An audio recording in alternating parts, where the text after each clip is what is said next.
जागतिक वन दिन विशेष. वनवा का, कसा, कशामुळे लागतो आणि त्याचे दुष्परिणाम. आपला आवाजचे संपादक उत्तम कुटे यांचा स्पेशल रिपोर्ट. आज 21 मार्च जागतिक वन दिन. मात्र त्याच्या पूर्वसंध्येला काल दिनांक 20 रोजी रात्री उशिरा पुण्याजवळील सूस गावच्या डोंगरावर मोठा वनवा लागला. त्यामुळे या वनदिनी किमान पुण्यात तरी त्याला गालबोट लागले. वनवा हा शब्द ग्रामीण भागात प्रचलित असून तेथे तो सहसा उन्हाळ्यातच वनात, रानात, जंगलात लागतो. मात्र आता तो शहरातही लागू लागल्याने पर्यावरणाच्या दृष्टीने हे प्रकरण आणखी गंभीर झालंय. वनदिनाचे औचित्य साधून आपण वनवा याविषयी जाणून घेऊया. त्यातही तो का, कसा, कुठे, कशामुळे लागतो, यामुळे पर्यावरणाची हानी कशी होते, ते कसे बिघडते, प्रदूषणात वाढ कशी होते हे पाहणे जागतिक तापमान वाढीच्या पार्श्वभूमीवर खूप महत्त्वाचे आहे. वनवा हा नैसर्गिक आणि अनैसर्गिकपणे लागतो. ग्रामीण भागात तो तीव्र उन्हाळ्यात वाळलेले गवत पेटून नैसर्गिकपणे लागतो. कधी कधी खोडसाळपणातून तो लावला जातो. मात्र शहरी भागात तो अनैसर्गिकपणेच लागतो, म्हणजे तो लावला जातो.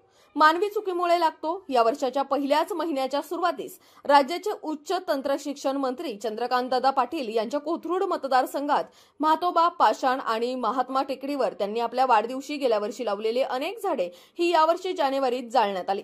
टेकडीवर फिरायला येणाऱ्यांपैकी काहींनी धूम्रपान करून सिगारेटचे थोटूक तेथील वाळलेल्या गवतावर टाकले. त्यामुळे त्याने पेट घेऊन त्यात ही झाडे जळाली. परिणामी चंद्रकांतदादा हे खूप संतापले होते. त्यानंतर पुन्हा 2 महिन्यातच पुण्यातच कालचा वनवा लागला. तो सुद्धा अनैसर्गिक असण्याची दाट शक्यता आहे. मात्र त्यामुळे पर्यावरणाची मोठी हानी झाली हे मात्र खरं.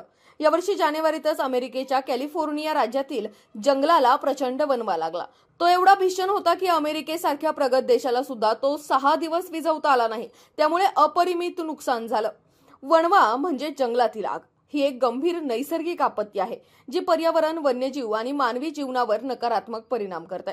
तो अनियंत्रितपणे पसरत असल्यामुळे मोठ्या प्रमाणात नुकसान करतो. त्यामुळे हवा प्रदूषण वाढते, वनस्पती आणि वन्यजीवांचे जीवन धोक्यात येते. तसेच मानवी मालमत्तेचे नुकसान होऊ शकते. विशेषतः उन्हाळ्यात जेव्हा तापमान वाढते आणि आर्द्रता कमी होते तेव्हा वणव्यांचा धोका अधिक असतो. पश्चिम घाटात वणव्याचे प्रमाण जास्त आहे. ते आणि त्याची तीव्रता ही हवामान बदल आणि मानवी हस्तक्षेपामुळे वाढलेले आहे. कोयना अभयारण्य, ताडोबा अंधारी व्याघ्र प्रकल्प आणि संजय गांधी राष्ट्रीय उद्यान, मुंबई यासारख्या जंगलात वणव्यांचा धोका कायम राहतो. त्यातही वैशाख या मराठी महिन्यात तीव्र उन्हामुळे वणवे लागतात, पेटतात. त्यामुळे त्याला वैशाख वनवा असेही म्हणतात. ते लागू नयेत म्हणून प्रतिबंधक उपाय योजले गेले पाहिजेत. त्या जोडीने जनजागृतीची मोठी आवश्यकता असल्याचे पर्यावरण प्रेमींचे म्हणणे आहे. वणव्याची कारणे, परिणाम जाणून घेऊयात. उष्णतेच्या लाटांमुळे जंगलातील गवत, पाने आणि लाकडे कोरडे होतात. या नैसर्गिक कारणांमुळे वणवा लागतो.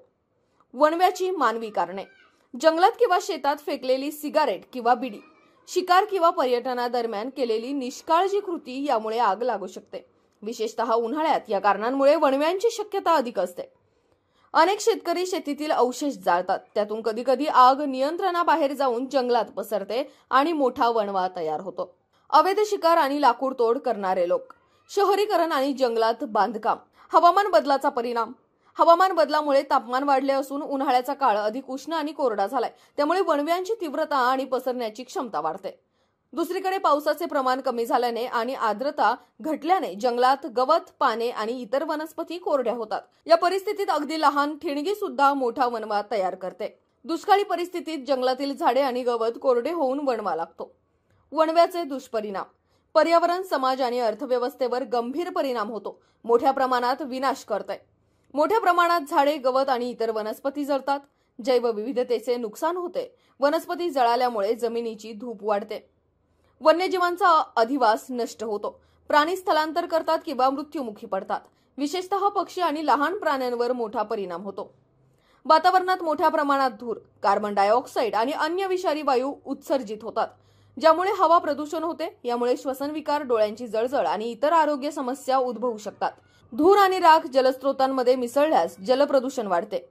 कार्बन डायऑक्साईडचे उत्सर्जन होते. हवामान बदलाचा धोका अधिक तीव्र होतो.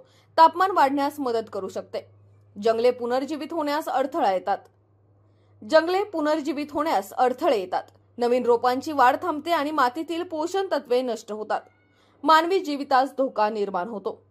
जंगलालगतची घरं, शेतजमिनीचे मोठे नुकसान होते. विशेषतः ग्रामीण भागात डोंगरातील मालमत्तेचे मोठे नुकसान होते. स्थानिकांवर स्थलांतराची वेळ येते. धुरामुळे श्वसन विकार, डोळ्यांची जळजळ आणि त्वचा विकार होऊ शकतात. लहान मुले, वृद्ध आणि अस्थमा रुग्णांवर याचा गंभीर परिणाम होतो. धूर आणि राख हवेत मिसळल्यामुळे वायू प्रदूषण वाढते. वणव्यांमुळे शाळा, रुग्णालये आणि कार्यालये बंद होऊ शकतात. वाहतूक व्यवस्था खंडित होऊ शकते, ज्यामुळे लोकांचे दैनंदिन जीवन विस्कळीत होते. पर्यावरणावर विपरीत परिणाम करणाऱ्या वणवा या गंभीर प्रश्नावर आपले काय मत आहे, त्याचा आलेला अनुभव व झालेले परिणाम याविषयी तुमचा अनुभव कमेंट करून शेअर करा. धन्यवाद.